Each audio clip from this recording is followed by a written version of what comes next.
تو جون ایلیا مرحوم کا ایک شعر ہے، نظر پر بار ہو جاتے ہیں منظر، جہاں رہی ہو وہاں اکثر نہ رہی۔ اس کو یوں پڑھیے کہ نظر پر بار ہو جاتا ہے چہرہ، جہاں جئیو وہاں اکثر نہ جئیو۔ تو میرے تأمل کی یہ وجہ تھی۔ یہ دونوں حضرات اصرار کرتے رہے اور میں باوجود عذر کرتا رہا۔ غفار ایوب صاحب کو جب اپنی دلیل اور حجت بے اثر ہوتی دکھلائی دی تو میرے دائیں گھٹنے کی طرف اشارہ کرتے ہوئے کہنے لگے کہ اگر آپ نے ہاں نہیں کی تو میں ابھی پیر پکڑ لوں گا۔ یہ سن کر انیق صاحب نے میرے بائیں گھٹنے کی طرف اپنا دست عقیدت دراز کیا۔ میں نے فوراً حامی بھر لی۔ ہر غلط فیصلے کی ایک معقول وجہ ضرور ہوتی ہے، سو اس کی بھی ایک معقول وجہ یہ ہے۔ وہ وجہ یہ کہ ہمارے نہایت عزیز دوست افتخار عارف پر بعض لوگ طرح طرح کے اعتراضات کرتے ہیں۔ ان کے دشمنوں اور حاسدوں کی تعداد میں تیزی سے اضافہ ہو رہا ہے، جس سے ثابت ہوتا ہے کہ افتخار عارف ماشاءاللہ بڑی تیزی سے ترقی کر رہے ہیں۔ ناکام آدمی سے کوئی حسد نہیں کرتا،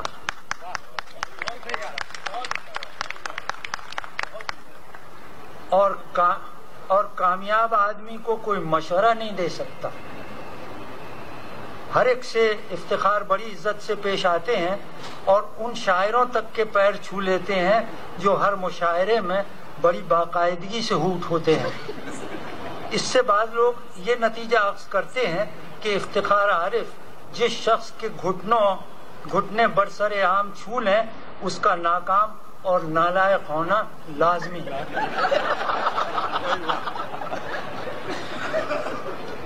جھوٹ کیوں بولیں، وہ ہمارے بھی گھٹنے اور پیر چھوتے ہیں۔ اس لیے ہم پر لازم آیا کہ ان کے اس انداز تعظیم و تکریم کا بے لاگ تجزیہ کریں جو کہ ہم نے کیا۔ اسلام آباد میں جو مضمون ہم نے کچھ مہینہ پہلے پڑھا اس کا ایک چھوٹا سا اقتباس آپ کی نظر ہے۔ افتخار عارف بڑے مردم شناس بھی ہیں۔ 30 برس پہلے ابتدائے شوق و عقیدت میں وہ ہمارے پیر چھوتے تھے۔ جیسے جیسے ہمارے عیب و ہنر ان پر کھلتے گئے، عقیدت کا زاویہ پرپینڈیکولر یعنی اکڑتا چلا گیا، یعنی پیروں کی بجائے ہمارے ٹخنے، پھر پنڈلی اور اس کے بعد گھٹنے چھونے لگے۔ اب رفتہ رفتہ اور اوپر آتے جا رہے ہیں۔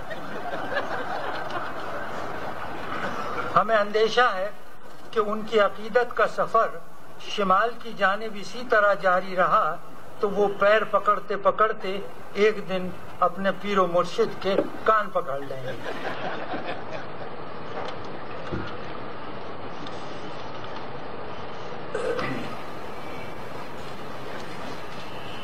یہ ابھی خراب شاعر کا ذکر ہوا تو اس سلسلے میں ایک دلچسپ بات ہے کہ میں نے کہیں پڑھا ہے کہ ٹونک میں ایک بزرگ تھے جو کسی سے لکھوا کر مشاعروں میں پڑھتے تھے، خود شعر نہیں کہہ سکتے تھے، ایک عجیب سا تخلص کرتے تھے اور استاد ور کہلاتے تھے۔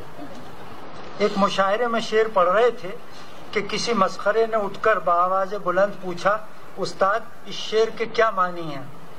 استاد نے لاجواب ہونا نہیں سیکھا تھا، بڑے اعتماد سے فرمایا، پہلے شعر توجہ سے سنو، معنی اس میں ابھی نہیں ڈالے ہیں۔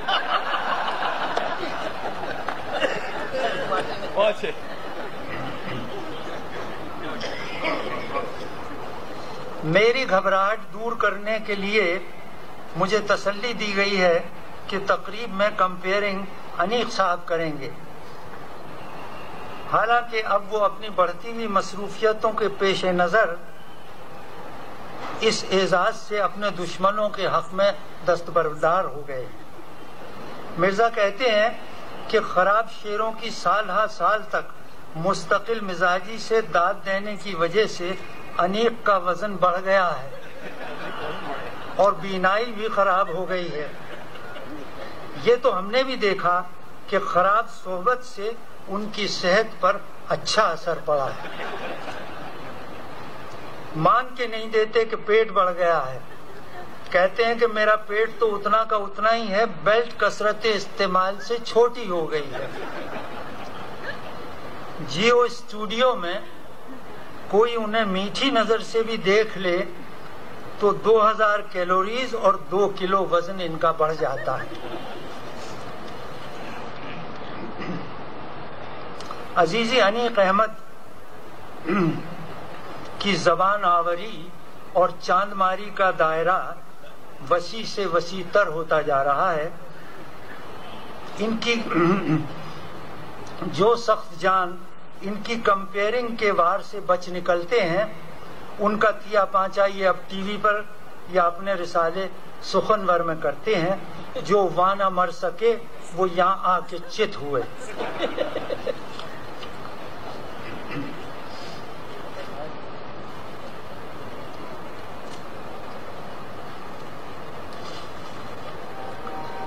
اس تقریب کی تاریخ کئی بار طے ہوئی اور ہر بار منسوخ کی گئی۔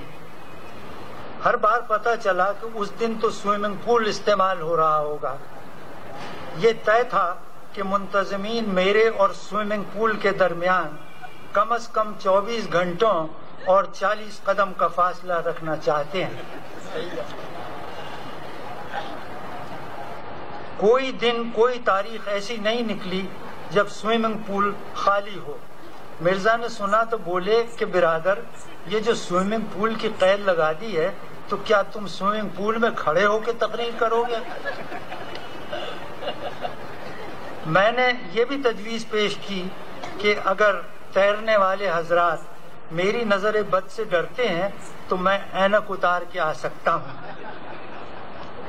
آج سے 50-60 برس قبل لوگ 55 برس کی عمر میں ریٹائر کر دیے جاتے تھے۔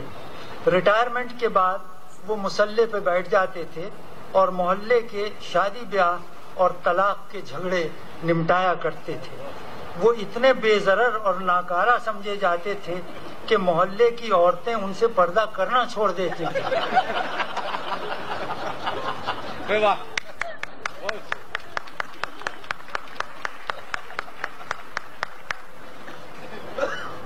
بہرحال سوئمنگ پول کا اس شدت اور کثرت سے استعمال بہت اچھی اور صحت مند علامت ہے۔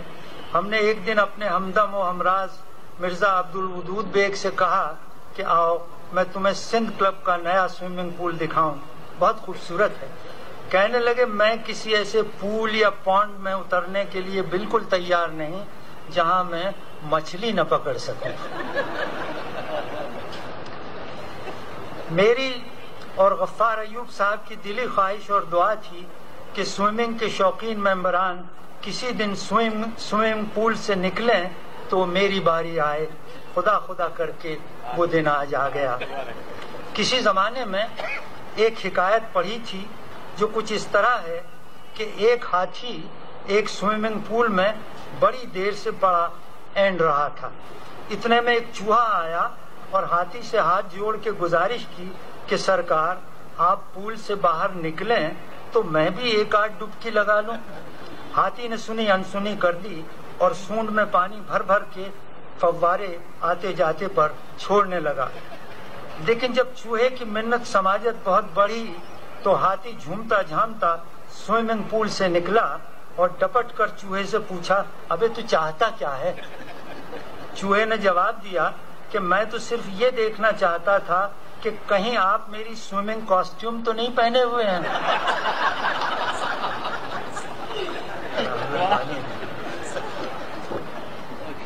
اب میں آپ کو اپنے چند مطبوعہ و غیر مطبوعہ مضامین اور تقریروں سے اقتباسات سناؤں گا۔ یہ 15-20 برس پہلے کی بات ہے۔ آتش اس وقت بھی جوان نہیں تھا۔ مجھے خواتین کی ایک شام افسانہ کی محفل کی صدارت کے لیے کہا گیا. میں نے مدعو کرنے والی خاتون سے اپنا وہی پیٹنٹ فقرہ دہرایا کہ بیوی میں تو گوشہ نشین بلکہ پردہ نشین آدمی ہوں. بولی اسی لیے تو آپ کو بلا رہے ہیں. خواتین کی محفل ہے، اگر آپ کو بے پردگی کا اتنا ہی خیال ہے تو اینک اتار کر بیٹھ جائیے گا. اس خاتون کو یہ اندازہ نہیں تھا کہ اینک اتارنے کے کیا نتائج ہو سکتے ہیں، خصوصاً جب اس کے شیشے آدھ انچ موٹے ہوں جو کہ میرے ہیں. اللہ بخشے صوفی غلام مصطفیٰ تبسم جب کوئی 80 کے پیٹے میں ہوں گے تو ان کی محفل میں روز حاضری دینے والا ایک منہ چڑھا شاگرد ایک دن شام کو زندگی میں پہلی بار نئی اینک لگا کر آیا. صوفی صاحب قبلہ دیکھتے ہی بولے کہ برخوردار اینک لگا کر تو تم بالکل الو معلوم ہوتے ہو. شاگرد ہاتھ جوڑ کر اور گھٹنے چھو کر بولا کہ سر اینک نہ لگاؤں تو آپ الو نظر آتے ہیں.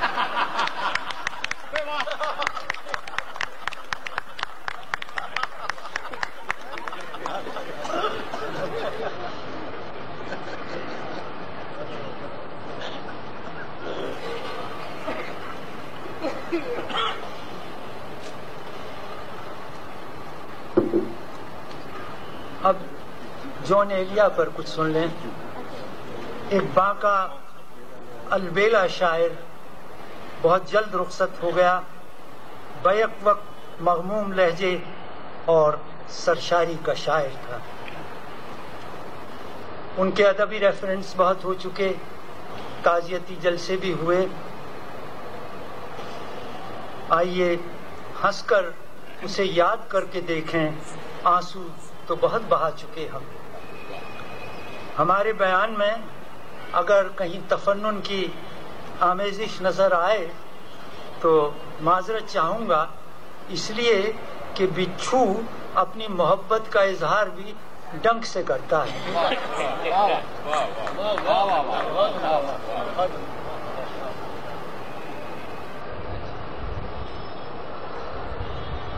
جمال احسانی مرحوم نے مجھے ایک ذہین آرٹسٹ سے تعارف کراتے ہوئے ایسا نام لیا جو میں نے کبھی نہیں سنا تھا.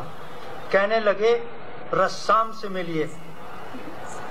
یہ نام پہل سنا تو مجھے اپنی سماعت پر شبہ ہونے لگا، اور جب میری درخواست پر انہوں نے بآواز بلند نام دہرایا تو مجھے اپنے املا پر شبہ ہونے لگا. یعنی پہلے تو ایسا لگا کہ میں اونچا سننے لگا ہوں، اب یوں محسوس ہوا کہ اونچا سمجھنے لگا ہوں. میں نے ہجے پوچھے تو فرمایا رے سین الف میم سین پہ تشدید. معنی پوچھے تو مسکرا دیے. کہنے لگے معنی تو جون ایلیا صاحب کو معلوم ہے. ہم نے کہا کہ ہمیں تو خود جون ایلیا کے معنی معلوم نہیں. ایک زمانے میں جب ہم جوان تھے اور جون ایلیا بالکل ایسے ہی تھے جیسے کہ اب ہیں، تو ہم رسالوں میں ان کی غزلیں یہ سمجھ کر بڑے شوق اور بیتابی سے پڑھتے تھے کہ یہ کسی آوارہ اینگلو انڈین لڑکی کا کلام ہے. پھر ان سے اچانک مسلم کمرشل بینک میں ملاقات ہو گئی. رمضان کا مہینہ تھا اور اس دن میں حسب معمول روزے سے نہیں تھا. مجھے السر کی شکایت تھی اور جون ایلیا کی صحت بھی اتنی خراب تھی کہ پانی تک سے پرہیز کرتے تھے. فرماتے تھے کہ غسل کے لیے پانی کارآمد شے ہے، بشرطے کہ ہفتے میں ایک بار سے زیادہ نہ ہو. اس واسطے کہ راحتیں اور بھی ہیں غسل کی راحت کے سوا.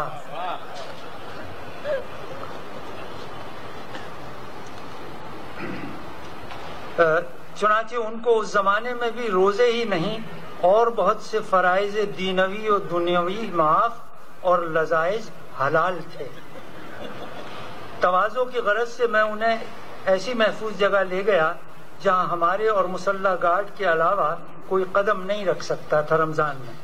یعنی بینک کے لوہا پلائی ہوئی دیواروں اور آہنی سلاخوں والے اسٹرانگ روم میں. جس میں 4 تجوریاں اور ایک چوہے دان رکھا تھا۔ جون ایلیا اسے شک اور خوف کی ملی جلی نظروں سے بار بار دیکھ رہے تھے۔ پوچھنے لگے یہ یہاں کیوں رکھا ہے؟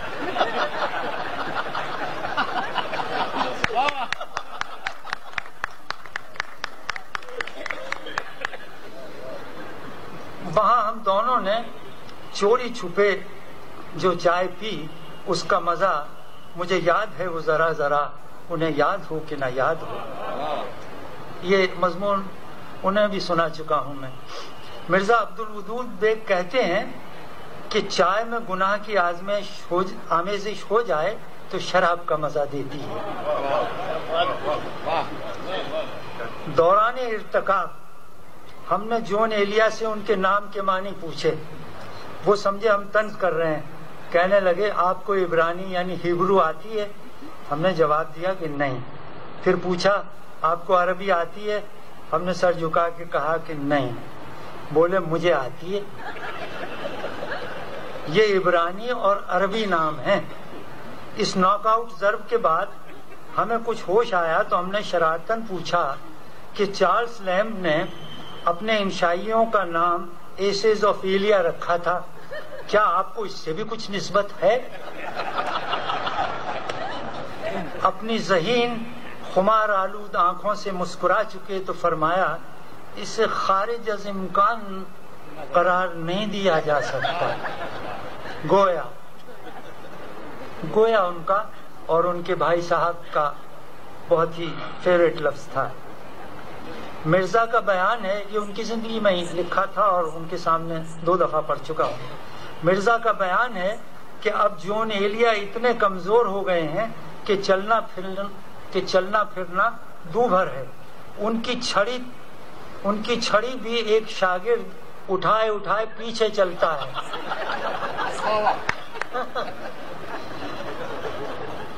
بالا خانے کے زینے سے صرف اتر سکتے ہیں۔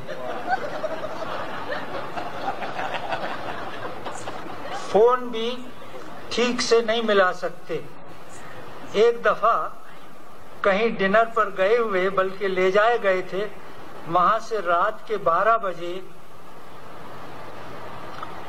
زاہدہ ہنا کو فون کیا تو ادھر سے ایک نسوانی آواز آئی، ریکارڈڈ، السلام علیکم، آپ کو مطلوبہ سہولت اس وقت فراہم نہیں کی جا سکتی۔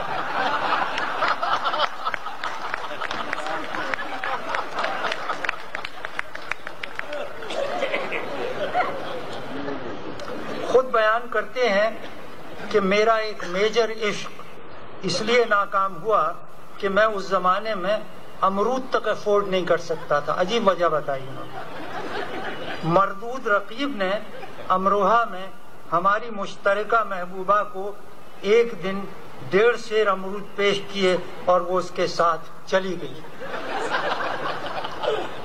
ایک دن جمال احسانی سے کہنے لگے کہ جانی بھی ان کا تکیہ کلام تھا، کہنے لگے کہ جانی شاعری کرنا دنیا میں سب سے آسان کام ہے۔ پوچھا استاد کیسے؟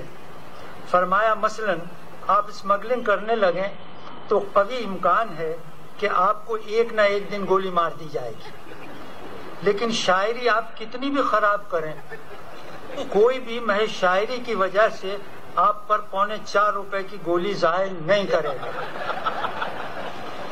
خراب شاعری کے بارے میں ماجد علی صاحب جو بہن زہرا نگاہ کے میاں تھے، ان کا ایک فقرہ ذہن میں ایسا چپکا ہے کہ بار بار یاد آتا ہے۔ وہ کہتے تھے کہ اردو شاعری کی بنیادی خرابی یہ ہے کہ اس میں گھٹیا آدمی بڑے بڑھیا شعر نکال سکتا ہے۔